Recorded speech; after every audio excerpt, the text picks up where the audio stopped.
Live of this day in Black baseball history, this day in African American baseball history. Of course, today is October 15th, 2025, and so this is today's edition, and I'm going to jump right into it. Got a lot of stuff here tonight, and something I'm sure you're going to find interesting. So we're going to give it like 1 minute for some people to join in, and then we're going to jump right to it. So I do want to thank everybody who's been able to join tonight, and let's have a good time talking about baseball. Once again, my name is Phil Dixon, and what I do is I give you information about games, events that happen on today, October 15th, through the ages, right?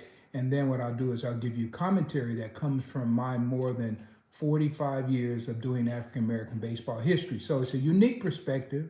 And what we do is a lot of fun if you like this kind of content. Now, if you really like this kind of content, what I want you to do is hit that bell and subscribe, and let's keep it going. I just came on about 3 months ago, and I just passed 200 subscribers. So I'm going to try to see if I can't get to 300 by the end of October. Now that's pretty ambitious, but I know there's got to be at least another 100 people out there who finds this kind of content very interesting. So if you have social media, or if you can help me out, just go ahead and say, hey, look, he's doing some interesting things over here. And if you want to know about baseball history, this is where you want to come. You want to learn a little bit about American history, this is also a good place to come. So, all right, so time just ticks on, so we just can't waste time. We got to jump right into it. So tonight we're going to start back in 1902. So we're going to start October 15th, 1902. And Joseph C. Murray is found guilty for stabbing infielder John Hill of the Cuban X Giants in Atlantic City. And of course, he was found guilty in a courtroom there, right, in Atlantic City. And the testimony said that Hill provoked the assault, but a knife never should have been pulled to settle the dispute. Of course, Hill returned the next season to baseball.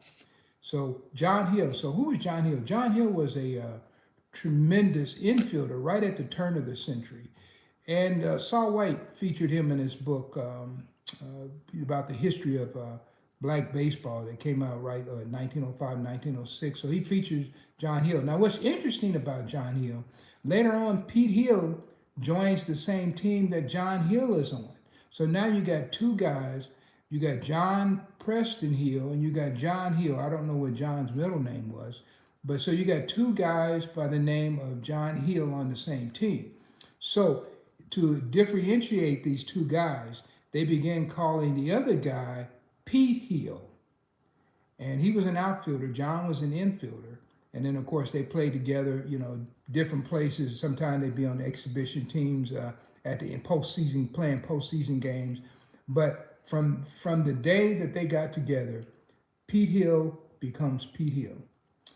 So that's the origin of Pete Hill. And it had something to do with John Hill, who was actually stabbed by a guy named Joseph C. Murray.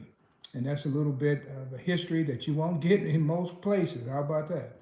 Okay, let's go to another one. October 15, 1905. In 10 innings, the Chicago Unions tied the Chicago Union Giants. So that's Chicago Unions, and they're playing the Chicago, that's probably the Columbia Giants at Auburn Park. And Bill Holland, known as the fastest runner in baseball, scored from first base on a sacrifice. Now, most people who you followed Negro League baseball, and at that particular time, they didn't have a league. It was called colored baseball. You'll find out, first of all, there's two Bill Hollands. There's the Bill Hollands that is around the turn of the century, plays with Brooklyn Royal Giants, plays with Algona Brownies, plays in different places. You'll find that's the first Bill Holland, and he was the one who was the fast runner. And of course, later on, there's a Bill Holland that pitches for the New York Black Yankees. So two different people, but same name. Sometimes people get that confused. But at one time, Bill Holland, a pitcher, I mean, he did mostly pitching, was known as the fastest man in baseball. Just imagine this, scoring from first base on a sacrifice. I don't know, how they handled the ball, But I tell you what, you better hurry up and handle it fast because Bill Holland is coming home. And that's not the only time I ever see that he did that. And I've seen many boast talking about he was the fastest man in baseball. And they weren't talking about his pitching, they were talking about his speed. Bill Holland. So just want to let you know that he was right up there. Another guy that had a lot of speed right at the turn of the century was a guy named Gabby Milner. He played for several teams. He actually played for a team here right in Kansas City, where I'm coming from, the Kansas City Royal Giants. I don't know if he played for the Kansas City Kansas Giants. He ended up dying out west in Colorado. Originally, he was down, I think he's from Hot Springs, Arkansas. All right, so okay, here we go. They're scoring from first base on a sacrifice. Look, it's hard to get past that one. All right, so here we go. We're going to go to October 15, 1906. Just going to jump 1 year. John Patterson picked up 3 hits and a 9-8 Cuban X Giants win over the all-Philadelphia police team in Philadelphia. John Hill, now we just talked about John Hill, who I talked about earlier in the game. He played, but he had no hits. And guess who won that game? A guy I've been talking about quite a bit here lately, and his name is Harry Buckner. Harry Buckner wins again. I'm telling you guys, you're sleeping on Harry Buckner. Let me take a drink right quick. Yeah, sleeping on Harry Buckner. So we're going to continue to talk about Harry Buckner, and I'm going to continue to dig into his past and try to compile how many home runs and how many victories he had as a pitcher. This guy was the real deal. That was Harry Buckner. Then also John Patterson. Now, guess what? There were 2 Pat Pattersons also. There's the Pat Patterson later on who played with the Homestead Grays. Who did he play with? I think he played for the Newark Eagles. He also played for the Kansas City Monarchs in 1936. He was out of Texas. And then there's the earlier Pat Patterson, who comes through with teams like the Paige Giants, the Chicago Columbia Giants, the Brooklyn Royal Giants, all around the turn of the century. I think he retired about 1907. Now, interesting thing, in my book, The Photographic History, the Negro Baseball League's Photographic History that came out in 1992 that won many awards, I feature him prominently. There's a number of photographs in there. And part of that came from back in the early 90s, early 80s, I went to speak in the town where he lived in the latter part of his career. And he was a policeman in Battle Creek, Michigan.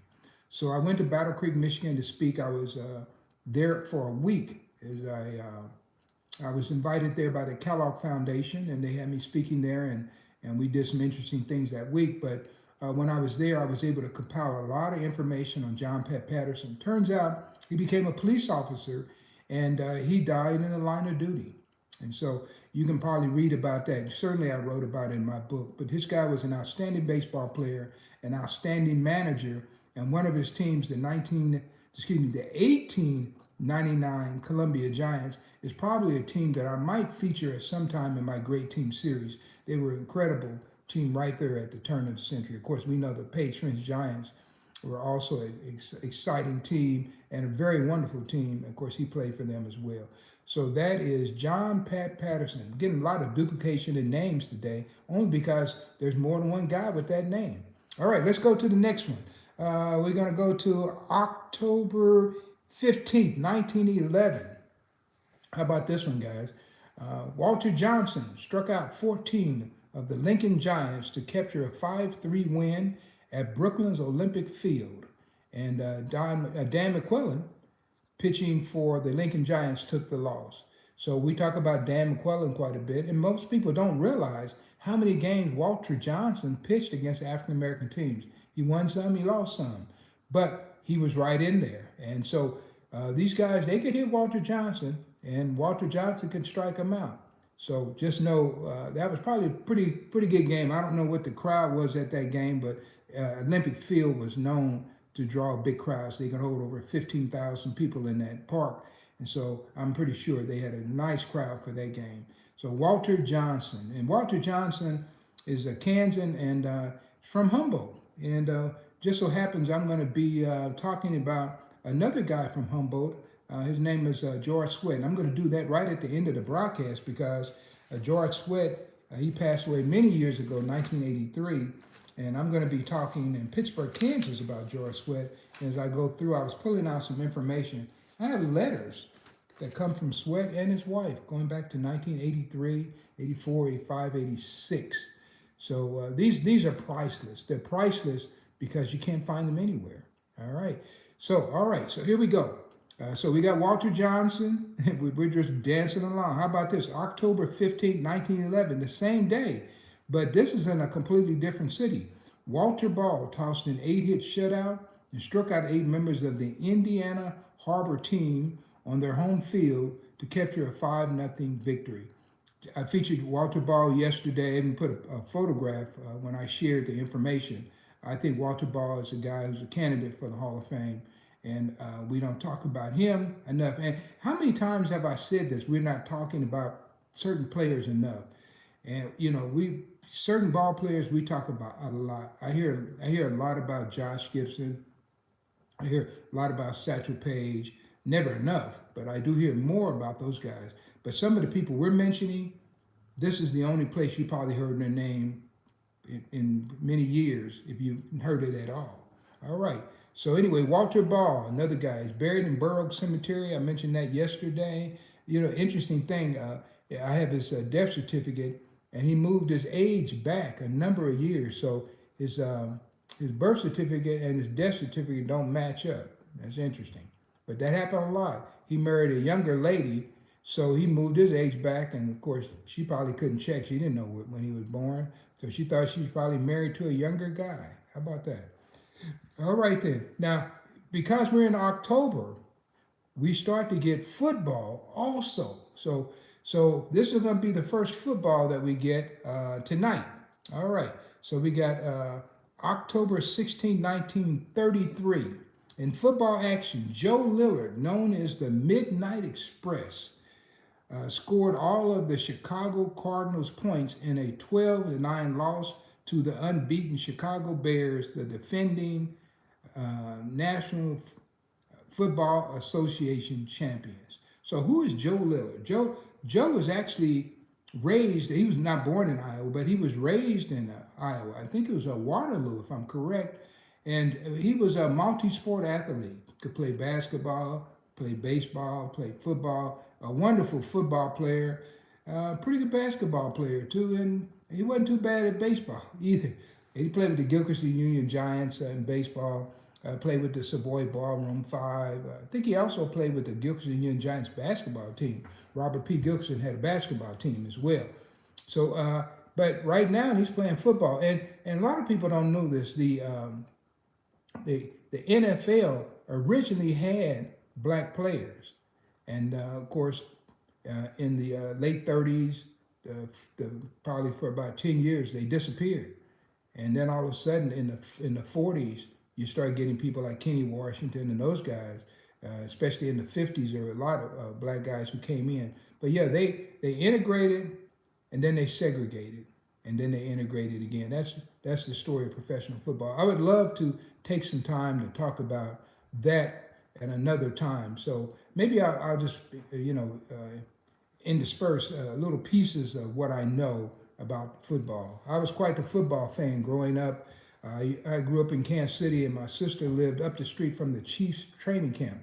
It was on 63rd Street. And so I would go down, and there was a lake down there. The ball players we called it a lagoon. It was in Swope Park in Kansas City, and they would jog down there. So the fifth, sixth, seventh grader, I would jog with those guys. So I got a chance to, know people like Buck Buchanan. A guy that was real nice to me was a guy named Nolan Smith, called him Supernet. He wore number 1 back in about 67, 68. And he was, I think, from Tennessee State, if I'm correct. And I used to know all of these guys, colleges and everything. But yeah, Nolan Smith was a guy that was really, really a stand-up guy. And of course, during that same period, the first professional football player that I met was a guy by the name of Fred Williamson, the Hammer. And so I was pretty impressed. So from then on, I wanted to be a professional football player. It turned out that I played high school football, but I played a little further in high school baseball. But I like both sports and was able to hang around. So I know a lot about the old Chiefs as well. So I saw a lot of guys. And oh boy, man, I was about to go off to tell you another story about David Grayson, who used to be a defensive back for the Oakland Raiders. I'll get that one maybe one of these nights. All right, just too much down here to keep going. Okay, so that's our first football for the night, talking about Joe Lillard. And now we're going to go to October 15, 1931. Satchel Paige, you probably heard of that guy before, struck out 10 batters in the Philadelphia Royal Giants 8-1 win over Peroni, that's Joe Peroni's All-Stars, to open the 1931-32 California Winter League campaign. And Mayor Porter of Los Angeles threw out the first pitch, and a crowd of 2,000 people turned out. So Satchel Paige would go out to the West Coast every year. And this 1931-32 season was pretty good. I've actually compiled all the records from that particular season in a unique way. But two players stood out that year. Mill Suttles hit a ton of home runs, and Satchel Paige struck out a ton of people. Willie Foster was out there, but Satchel Paige was pretty much the show. So that's 1931, Satchel Paige. Okay, that's Winter League baseball. I just got a few more. Okay, let's go back to another football. Okay, another football. This time it's going to be college football. And so we have Wiley University. So Wiley University football stars impressed in a 13-12 loss to the Prairie View State Normal Panthers at the State Fair Park of Texas. Packing House Adams, a future Kansas City Monarch, skirted 14 yards for a TD, and quarterback Pat Patterson, heard that name before. That's the other Pat Patterson from Texas, all right? A future Philadelphia star tossed a 15-yard pass for a touchdown. Yeah, Pat Patterson was quite the baseball player. Now remember, I said it was two Pat Pattersons, the one that retired from playing professional ball in 1907, then you picked this other one up. Now, I did get a chance to interview this Pat Patterson, and so knew him very well, talked to him on many occasions, and so I compiled some interesting conversations with him as well. So that's Pat Patterson. So look at his name duplication, couple of John Hills, couple of Pat Pattersons. Man, it's just crazy. All right, then, let's go. I'm going to pass on this one. This is one, but I can't see, I'll mention it. August 15, 1935, the Kansas City Monarchs defeated the Lincoln All-Stars, augmented by Charlie Gehringer, Schoolboy Rowe, and Tommy Bridges by a 4-1 score in Lincoln, Nebraska. And Lincoln was a good town for many of these exhibition games we played in. So, yeah, okay. So we're going to go with this last one here. And this is October 15, 1972. In celebration of the 25th anniversary of baseball's integration, Jackie Robinson made his last public appearance when he tossed out the ceremonial first pitch before Game 2 of the 1972 World Series. I don't know if people remember who was in that game. And the game was between the Oakland Athletics and the Cincinnati Reds at a Riverfront Stadium. And 9 days later, Jackie was deceased.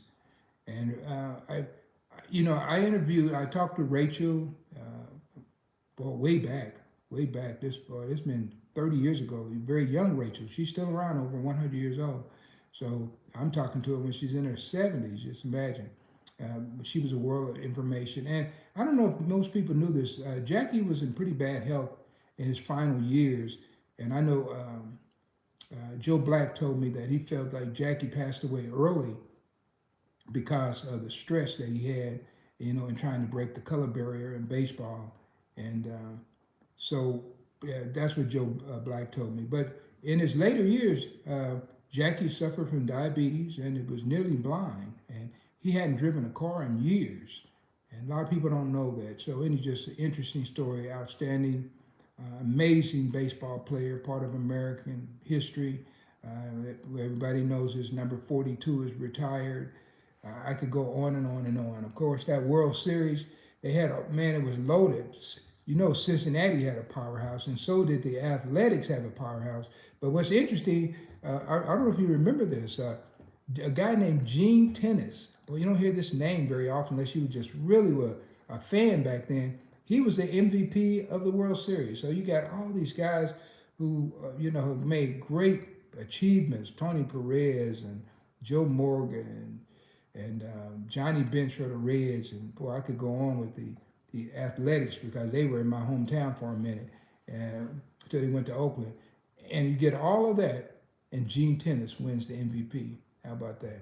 I think he batted like 250 something for the year. He wins the MVP. So, guys, I am about to get out of here. And I was going through because I'm going to be talking on George Sweat down at Pittsburgh State College. That's coming up. And George Sweat graduated from there. I talked about last night. He also went to Emporia.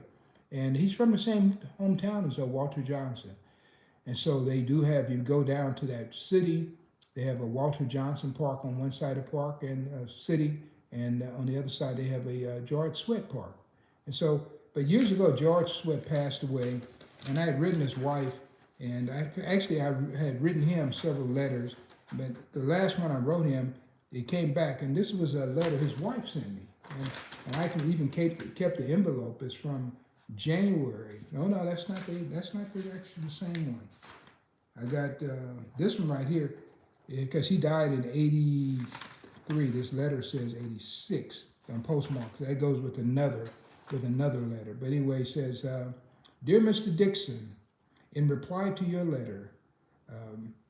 Oh no, okay, that's not the one I want. Here we go. Wait a minute. That explains why. Wait a minute. We gotta fix that. Let's fix that real quick. All right. So here we go. This was 1983. Okay. This one was 1983. Okay. It said, "Dear Mr. Dixon, I am very sorry to inform you that my husband passed away July 19th. He had not been well for several years, but kept going, trying to work in the flower beds, etc. He never complained, was always happy. When his arms are weak, as she said, or they would get tired, I would see him exercising them like he was pitching a ball. He received your letter the other day before he went to the hospital. He did not get a chance to sign them. I had sent him out some pictures or something. He said, I will return them when I find a newspaper clipping I think you would be interested in. So I thank you, and all you're doing is fine. And I wish you much success. Sincerely, Evelyn G. Sweat." And these letters, guys, I'm telling you, they're priceless now. And I'm just so happy that God blessed me to be able to come out and find promise in these guys. This is long before there was any Negro League Baseball Museum. And people weren't talking about these guys as much. So it's been just a great journey. And today, God, today I'm wearing my hat backwards. This one has a KC on the back. I'm wearing it backwards because I was thinking about my dad today. My dad, when I was born, my father was 49. And interesting thing was, he never let me wear my hat backwards. He said the only people wear their hat backwards is a catcher in baseball. So guess what? When I joined the team, guess what position I played? Catcher, so I could wear my hat backwards. So I'm wearing my hat backwards today, but it's a KC hat, as you can see.